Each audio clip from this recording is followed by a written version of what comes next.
টানা 4 দিনের পাহাড়ি ঢল ও ভারী বৃষ্টিপাতের পর নোয়াখালীতে রৌদ্রোজ্জ্বল আবহাওয়া বিরাজ করছে। গেল 24 ঘন্টায় তেমন কোনো বৃষ্টিপাত হয়নি, তবে জেলার নিম্নাঞ্চল ও শহরের বেশিরভাগ এলাকায় এখনও বন্যার পানি জমে রয়েছে।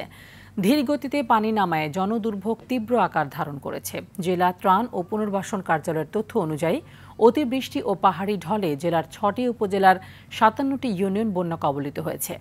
টানা বৃষ্টির বিরতিতে মানুষ কিছুটা স্বস্তি পেলেও জলাবদ্ধতা ও বন্যা পরিস্থিতির তেমন কোনো উন্নতি হয়নি।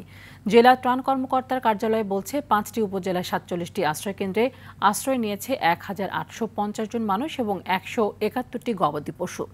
বন্যার ক্ষয়ক্ষতির প্রতিবেদন ইতিমধ্যে মন্ত্রণালয়ে পাঠানো হয়েছে।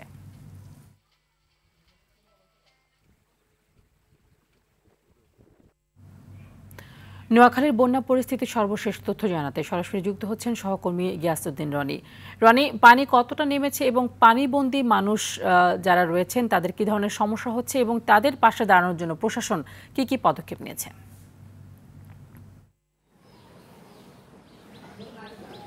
তানি, ধন্যবাদ। আপনি যেমনটি জানাচ্ছিলেন, নোয়াখালীতে গত 4 দিনের টানা বর্ষণ এবং বৃষ্টিতে এখন পর্যন্ত প্রায় 2 লক্ষ মানুষ পানিবন্দী রয়েছে।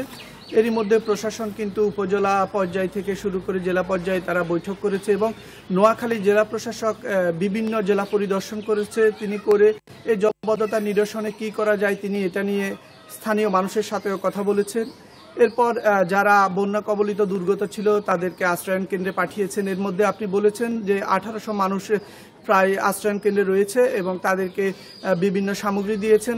বন্যা দুর্গতদেরকে খাদ্য সামগ্রী, অর্থ সহায়তা দিয়েছেন। তবে তাদেরও একটা অভিযোগ ছিল যে তাদের যে সহায়তা পেয়েছেন তা কিন্তু একেবারেই অপ্রতুল ছিল।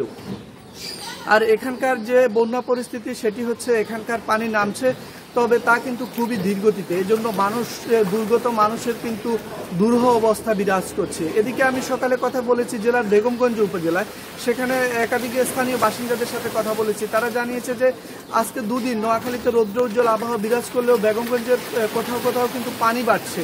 তো তারা আশঙ্কা করছে যে ফেনী জেলার পানি হয়তো বা এখানে ঢুকে পড়েছে, এজন্য বৃষ্টি না থাকলেও এখানে কিন্তু পানি বাড়ছে। এ নিয়ে স্থানীয় প্রশাসনও কিন্তু বর্তমান পরিস্থিতি মোকাবেলা করার জন্য তৎপর রয়েছে, কিন্তু স্থানীয়দের বরাবরই একটি অভিযোগ রয়েছে, সেটি হচ্ছে যে এখানকার যে খাল, নালা, জলাশয় এগুলো দখল হয়ে গেছে। এই জন্য এখানকার প্রতিনিয়ত অতি হালকা বৃষ্টিতেও কিন্তু জলাবদ্ধতা সৃষ্টি হচ্ছে। তো ধন্যবাদ আপনাকে।